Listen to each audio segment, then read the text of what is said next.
सोयाबीनच्या वडी मिक्सरमध्ये टाकून तर बघा 4 वेळा हाच नाश्ता बनवाल।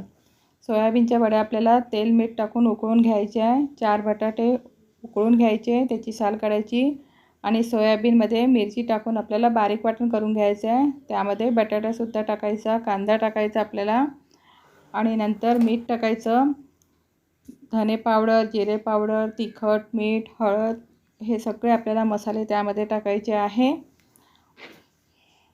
आणि सगळं आपल्याला मिक्स करून घ्यायचं आहे आणि 2 चम्मच आपल्याला बेसन टाकायचं आहे। सगळ्यात शेवटी आमचूर पावडर टाकायचं आणि आपल्याला त्याचा पराठा लाटून घ्यायचा आहे। दोन्ही साईडने मस्त शेकून घ्यायचे।